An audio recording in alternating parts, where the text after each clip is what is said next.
ओम नमः शिवाय। दोस्तों, आपका हमारे चैनल पर स्वागत है। आज के इस कार्यक्रम में हम आपको जानकारी देने वाले हैं ग्रहों के सेनापति मंगल देव 15 मार्च 2024 को राशि परिवर्तन करने जा रहे हैं। तो मंगल के इस राशि परिवर्तन का प्रभाव मीन लग्न या मीन राशि वालों पर किस प्रकार से पड़ने वाला है।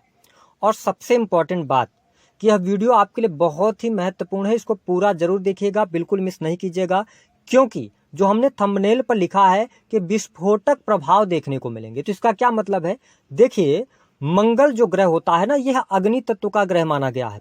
वही शनि जो होते हैं ये वायु तत्व होता है। इसमें ऐसी स्थिति में जब अग्नि और वायु का मेल होगा तो आग तो भड़केगी। इसका मतलब यह है कुछ विस्फोटक प्रभाव देखने को मिलेंगे, और इसका प्रभाव केवल प्रत्येक व्यक्ति पर नहीं बल्कि देश दुनिया पर भी पड़ने जा रहा है। इस वजह से मंगल और शनि की युति कुंभ राशि में 30 साल बाद बनी है। ऐसी स्थिति में कुछ अनएक्सपेक्टेड चीजें निकलकर आपके सामने आएंगी। सबसे पहली बात कि आप देखेंगे कि देश में, दुनिया में बहुत ज्यादा युद्ध जैसे हालात होंगे या युद्ध की अधिकता हो सकती है, ये चीज देखने को मिलेगा। दूसरा, दुर्घटना के आए दिन आपको कहीं न कहीं से समाचार, न्यूज आपको मिलते रहेंगे।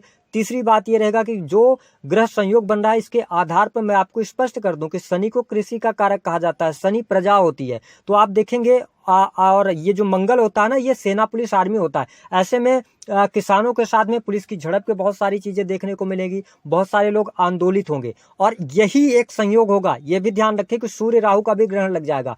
सूर्य जो होता है ना, वो शासन प्रशासन का कारक होता है। जो सरकार होती है वो सूर्य के प्रभाव से चलती है ना। तो ऐसी स्थिति में सूर्य को राजा कहा गया है ना। तो ऐसी स्थिति में जो वर्तमान में सरकार है उसके लिए बहुत चुनौती भरा समय आ रहा है। आप कुछ अनएक्सपेक्टेड, कुछ निगेटिव चीजें सरकार को लेकर आप देखेंगे, और कहीं ना कहीं से जो आप देख पाएंगे कुछ अन्य जगहों पर लड़ाई झगड़े, वाद विवाद की भी स्थितियां देखने को मिलेंगी। ठीक है, लेकिन स्पेशली अगर आप मीन लग्न या मीन राशि के हैं तो आपके जीवन में क्या प्रभाव पड़ने जा रहा है, आइए इस पर बात कर लेते हैं। देखिए, अगर हम मीन राशि वालों की बात करें तो आपके लिए मंगल देव जो है तो आपके सेकंड हाउस के और इसके साथ में 9th हाउस के लॉर्ड होकर 12th हाउस के अंदर गोचर कर रहे हैं, जहां पर शनिदेव ऑलरेडी विराजमान है। आप शनि की 7.5 के प्रारंभिक चरण में चल रहे हैं।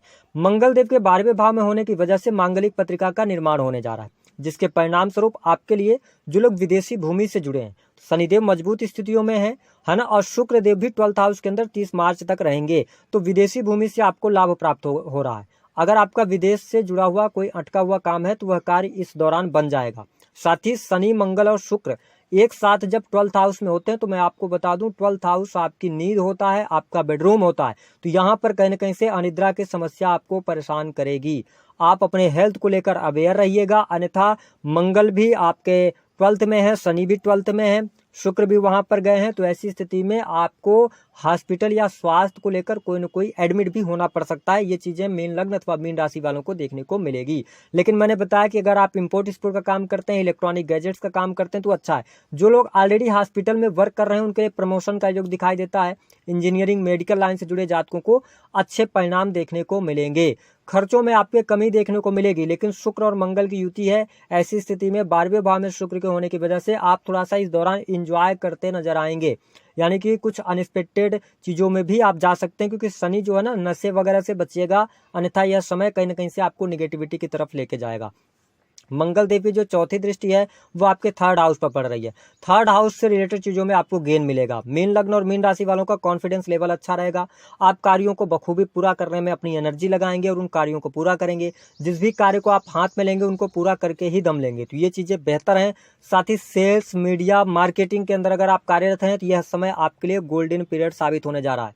आप किसी भी प्रकार से मार्केटिंग का काम कर रहे हैं तो आपके लिए समय बहुत ही अनुकूल है। आप इसका भरपूर तरीके से फायदा उठाइए। इसके साथ में जो लोग ट्रांसपोर्टिंग का काम करते हैं, जैसे कि आप कोई भी सामान है एक शहर से दूसरे शहर में ले जाने का है, और छोटे मोटे वाहनों का आप काम करते हैं, ठीक है, तो ये चीजें आपके लिए बहुत ही बेहतर यहाँ पर होती हुई नजर आ रही हैं। आपके लिए लाभकारी समय यहाँ पर देखने को मिलेगा। जो लोग स्क्रिप्ट राइटिंग वगैरह का काम करते हैं तो उनके लिए कुछ अनएक्सपेक्टेड चीजें अचानक से, क्योंकि शनि मंगल की युति या तो आपको एकदम से ऊंचाई पर पहुंचा देती है, कई बार आकस्मिक रूप से बहुत ज्यादा धन लाभ भी देती है, पद की भी प्राप्ति कराती है, लेकिन आकस्मिक रूप से निगेटिविटी भी दे देती है। तो मैं आपके 3rd हाउस की स्थिति बेहतर देख रहा हूँ। छोटे भाई बहनों के साथ में आपके रिलेशन अच्छे रहेंगे। छोटे भाई बहनों के को लेकर आप बहुत ज़्यादा एनर्जेटिक भी फील करेंगे और प्रोटेक्टिव भी रहेंगे। तो मैं थर्ड हाउस आपका अच्छा देख रहा हूँ, इस वजह से आपके साहस पराक्रम चीज़ें आपके लिए बेहतर हैं, जिसका इम्पैक्ट जब आप मेहनत अच्छी कर रहे हैं तो आपका 10th हाउस भी एक्टिवेटेड है, जिसकी वजह से आपके नौकरी वगैरह में समस्या नहीं आने वाली है। अगर आप मीन लग्न या मीन राशि वाले हैं, आप बैंकिंग सेक्टर के अंदर हैं या आप शिक्षा विभाग के अंदर हैं, जुडिशरी के अंदर हैं, आप लॉयर हैं, तो आपके लिए चीज़ें बेहतर हैं। आप सरकारी क्षेत्र से जुड़े हैं तो आपके लिए समय लाभकारी बना हुआ है, प्रमोशन के भी योग बनते हैं, चीज़ें आपके लिए बेहतर हैं। कर्म क्षेत्र में आपको लाभ भी प्राप्त होगा। अगर आप कोई कॉम्पिटिटिव एग्जाम देते हैं तो यह समय आपके एग्जाम के लिए भी अच्छा रहने वाला है। क्यों? क्योंकि मंगल देव की जो 7वीं दृष्टि है वो आपके 6th हाउस पर पड़ रही है। ऐसी स्थिति में कहीं ना कहीं से आपको मेडिकल लाइन से बहुत अच्छा बेनिफिट्स मिलेगा। सर्विस प्रोवाइडिंग के कार्यों से जुड़े हैं तो अच्छा है। साथ ही अगर आप इंजीनियरिंग के फील्ड के अंदर हैं या आप स्वयं इंजीनियर हैं तो यह समय प्रमोशन का है, आप प्रमोशन के लिए प्रयास कीजिए। शत्रु संबंधित समस्याएं समाप्त हो रही हैं। मैं लगातार आपको बता रहा हूं, अगर आप मीन लग्न या मीन राशि वाले हैं, कर्जे से बाहर निकलने का यह अवसर रहेगा। आपका लोन वगैरह समाप्त हो सकता है, तो ये चीजें बेहतर हैं। शत्रु संबंधित समस्याएं समाप्त होंगी, शत्रु आपके कुछ भी नहीं बिगाड़ पाएंगे, क्योंकि सैटर्न भी आपके 6th हाउस पर दृष्टि, मंगल के भी दृष्टि पड़ रही है, साथ ही जुपिटर भी आपको आशीर्वाद दे रहे हैं, आपकी जो राशि के स्वामी है। तो मैं बहुत अच्छा देख रहा हूँ, नौकरी को लेकर कोई चिंता नहीं है, कोई परेशानी वाली बात दिखाई नहीं देती है। देखिए, एक इंपॉर्टेंट बात मैं आपको बता दूं कि आपके अष्टम दृष्टि मंगल देव की आपके 7th भाव पर है और केतु देव यहाँ पर ऑलरेडी विराजमान हैं और लगन में राहु देव विराजमान है। 12th हाउस आपका बेडरूम है। तो मीन लग्न और मीन राशि वालों को अपने दाम्पत्य जीवन में जरूर ध्यान देने की आवश्यकता रहेगी। अगर आपका हाल फिलहाल में विवाह हुआ है, 3-4 वर्ष हुए हैं, तो ज्यादा परेशानी हो सकती है, आपके अंदर शक करने की भावना आ जाएगी। ठीक है, ये चीज आपको देखने को मिलेगा। तो अपने दाम्पत्य जीवन को लेकर आप सचेत रहिएगा। हालांकि अगर आप बिजनेस कर रहे हैं तो बिजनेस से लाभ मिलता हुआ नजर आ रहा है। अगर आप इलेक्ट्रॉनिक की शॉप चलाते हैं या आप किसी भी प्रकार से मेडिकल की शॉप चला रहे हैं, स्पोर्ट्स से जुड़ा हुआ कोई भी आप काम कर रहे हैं, है ना, तो इसमें आपको बहुत अच्छे बेनिफिट्स मिलेंगे। जमीन जायदाद से जुड़े कार्यों में भी सफलता आपको देखने को मिलने जा रही है ना। तो ये चीजें आपके लिए कुछ बेहतर होंगी। काम कारोबार बिजनेस में आपको रफ्तार अवश्य देखने को मिलेगी।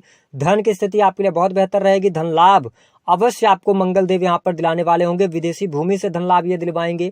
बाहरी लोगों से पैसा प्राप्त होने के योग दिखाई देते हैं। सर्विसेज देने का काम करते हैं तो आपकी सर्विस बहुत अच्छी रहेगी। सर्विसेज के अंदर से आप बहुत अच्छा लाभ प्राप्त करने में सफल हो जाएंगे। हालांकि प्रेम संबंध के मामलों के लिए यह गोचर बहुत अच्छा नहीं है।